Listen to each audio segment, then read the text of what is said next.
प्रधानमंत्री नरेंद्र मोदी ने पिथौरागढ़ को 4200 करोड़ रुपए की विकास परियोजनाओं की सौगात दी है, जिनका गुरुवार को प्रधानमंत्री मोदी लोकार्पण और शिलान्यास करेंगे। इनमें ग्रामीण विकास, सड़क, बिजली, सिंचाई, पेयजल, बागवानी, शिक्षा, स्वास्थ्य और आपदा प्रबंधन जैसे क्षेत्रों से जुड़ी परियोजनाएं शामिल हैं।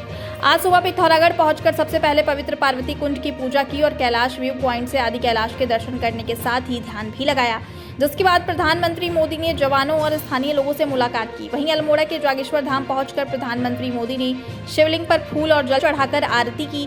इसके बाद प्रधानमंत्री मोदी पिथौरागढ़ में जनसभा स्थल एसएस वल्दिया स्पोर्ट्स स्टेडियम पहुंचे, जहां उन्होंने स्टॉल सहित सांस्कृतिक कार्यक्रमों का निरीक्षण किया और विकास परियोजनाओं की सौगात दी।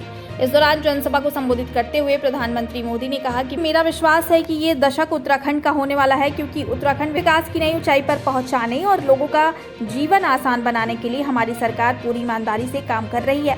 दूर पहाड़ों पर जो लोग रहते हैं, हमने उनकी भी चिंता की, इसलिए सिर्फ 5 साल में देश में 13.5 करोड़ लोग गरीबी से बाहर आए। इस बात का उदाहरण है कि भारत अपनी गरीबी मिटा सकता है। अब भारत में बेरोजगारी दर पिछले 6 सालों में सबसे निचले स्तर पर है, जबकि हाल ही में लोकसभा और विधानसभा में महिलाओं के लिए 33% सीटें आरक्षित करने का ऐतिहासिक फैसला लिया गया है। प्रधानमंत्री मोदी ने आगे कहा कि पहले की सरकारों ने इस डर से बॉर्डर एरिया का विकास नहीं किया कि कहीं दुश्मन इसका फायदा उठाकर अंदर ना आ जाए, लेकिन आज का नया भारत पहले की सरकारों के इस डरी हुई सोच को पीछे छोड़कर आगे बढ़ रहा है। वहीं 1 रैंक 1 पेंशन पर बोलते हुए प्रधानमंत्री ने कहा कि दशकों पुरानी इस मांग को हमारी सरकार ने पूरा किया है। अब तक 1 रैंक 1 पेंशन के तहत 70,000 करोड़ रुपए से अधिक की राशि हमारी सरकार पूर्व सैनिकों को दे चुकी है। इसका लाभ उत्तराखंड के भी 75,000 से ज्यादा पूर्व सैनिकों के परिवार को मिला है। पीएम मोदी ने कहा कि हाल ही में एशियन गेम्स समाप्त हुए हैं, इसमें भारत ने सारे रिकॉर्ड तोड़ दिए। पहली बार भारत के खिलाड़ियों ने शतक लगाया और 100 से अधिक मेडल जीतने का रिकॉर्ड बनाया है। इस खेल में उत्तराखंड की बेटियां और बेटे भी शामिल थे। आपको बता दें कि प्रधानमंत्री के पिथौरागढ़ पहुंचने से पहले ही जनसभा स्थल पर हजारों लोग पहुंच चुके थे, जो प्रधानमंत्री की सिर्फ एक झलक पाने के लिए पहुंचे थे। वहीं पीएम मोदी के पहुंचते ही पूरा स्टेडियम मोदी मोदी से गुंजायमान हो उठा। इस दौरान पीएम मोदी का संबोधन सुनकर लोग काफी उत्साहित नजर आए। बहुत अच्छा लगा।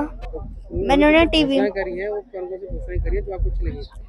हजारों करोड़ विकास के लिए वो उन्होंने रुपए दिए और उन्होंने कनाली छीना से बागेश्वर तक रोड बनाने को भी कह गए, रोड बनेगी और हवाई पट्टी का भी विकास करने के लिए भी कह गए। मुझे बहुत अच्छा लगा मोदी जी हमारे यहाँ इस पिथौरागढ़ में आए। जो यहाँ के लोग बहुत उत्सुक थे उन्हें देख करके, और हमें भी बहुत अच्छा लगा, उनसे बहुत प्रेरणा लेने को भी मिली। मोदी जी आए, मोदी जी का बहुत बहुत वेलकम, बहुत बहुत उन्होंने भाषण दिए, हम अच्छी बातें उन्होंने बताई। और ये देश का विकास हो रहा है, ऐसी बात नहीं जी, क्या हो रहा है। मगर हमें पिथौरागढ़ वासियों से ये उनसे उम्मीद थी कि एक यहाँ बेस्ट हॉस्पिटल खोल रखा है पिथौरागढ़ में, तो उसमें कोई डॉक्टर की उसमें वो नहीं है, सुविधाएं नहीं है। और MRI यहाँ हो जाता, ICU वार्ड हो जाता, जो कि यहाँ की महिलाएं बच्चा जन्म देती हैं बच्चे को, तो वो सक्सेस नहीं हो पाती हैं, उनको रेफर कर देते हैं वहाँ हल्द्वानी के लिए। तो आधी महिलाएं की बच्चे पैदा करते करते ही मृत्यु हो जाती है, या फिर बच्चा ही वो हाथ से धो बैठती हैं। तो हम तो सोच रहे थे यहाँ इस बार कुछ वो करेंगे।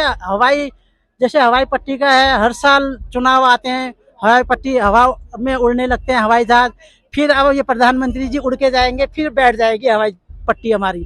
तो हमें तो कोई सुविधा नहीं मिल रही है, ये मंत्रियों को ही सुविधा मिल रही है हवाई जहाज की, हमें भी मिलनी चाहिए। हम भी एक देश के नागरिक हैं, हम भी तो हर चीज में आगे हैं। उनका भाषण वो बहुत बढ़िया लगा, अच्छा लगा। वो अपनी हिंदू संस्कृति से जो उनका कोई टेम्परेरी बात नहीं की, उन्होंने पक्की बात की है, जो कहा है वो होगा, वो करेंगे, हमें विश्वास है।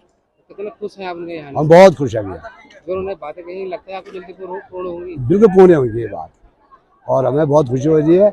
और जो ये वो पूर्ण करेंगे, और इससे बड़ा अच्छा प्रधानमंत्री हमको देश में मिल नहीं सकता, न था, न होगा और न रहेगा। ये लोग कहते हैं कि मोदी जी बातें बहुत कह जाते हैं, लेकिन घोषणा अरे नहीं, ये कहते रहते हैं। ऐसे कहने वाले को भीड़ हुई है, ऐसे कहने वाला का तो कोई नहीं, इनका कोई अस्तित्व नहीं है।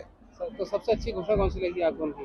उनको जो ये ना वो घोड़ा लगी, जो उन्होंने अपनापन दिखाया, जो उत्तराखंड के बारे में, हमारे बारे में जो उन्होंने दया दर्द दिखाया, और जो उन्होंने घोषणा करेगी कि हम ये करेंगे और वो करेंगे, वो सब सही लगी हमें। देवभूमि उत्तराखंड की सबसे पहली टैक्सी चालक हूँ और मैं यहाँ पर अभी पिथौरागढ़ में आज मेरा 3rd बार आना हुआ है। मैं 2 बार टूर लेके आई हुई हूँ और लेकिन रैली में मेरा पहली बार आना हुआ है, तो मुझे बहुत अच्छा फील हो रहा है यहाँ पे और बहुत गर्व की अनुभूति हो रही है कि हमारे जो हम यशस्वी प्रधानमंत्री मोदी जी हैं वो यहाँ पर उनका आगमन हुआ है और जागेश्वर धाम के दर्शन करने के बाद वो यहाँ पर उपस्थित हुए हैं और लाखों की संख्या में यहाँ पे भीड़ उनका पर्याय बनी है कि वो उनके प्रति लोगों का अगाध प्रेम और स्नेह देखते ही मन गदगद हो गया है। और मैं भी यहाँ पे बहुत जद्दोजहद से यहाँ पे पहुंची हूँ। आज डाइवर्शन की वजह से रोडों का भी बहुत दिक्कत हो रही थी।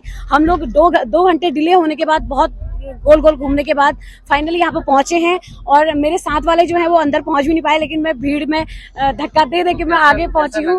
और मैं कहना चाहूँगी कि उनकी जो घोषणाएं हैं वो पूर्णतः उससे हम सहमत हैं और महिला सशक्तिकरण की ओर जो हमारे प्रधानमंत्री जी बल दे रहे हैं, मैं उसका मैं गर्व महसूस करती हूँ कि मैं इस देश में निवास करती हूँ और महिला सशक्तिकरण की ओर से जो महिलाओं को सपोर्ट कर रहे हैं और महिलाओं को आगे बढ़ाने की कोशिश हमारे प्रधानमंत्री जी कर रहे हैं, मैं उनका दिल की गहराइयों से धन्यवाद अदा करना चाहूँगी।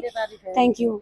मोदी जी के यहाँ आने में बड़ा अच्छा लगा, परंतु हमें जो हम सोच रहे थे कि पहाड़ के विकास के लिए, यहाँ के रोजगार के लिए हमारे युवाओं को बाहर न जाना पड़ता, क्योंकि यहाँ पहाड़ियों के बाद बहुत कम जमीन है।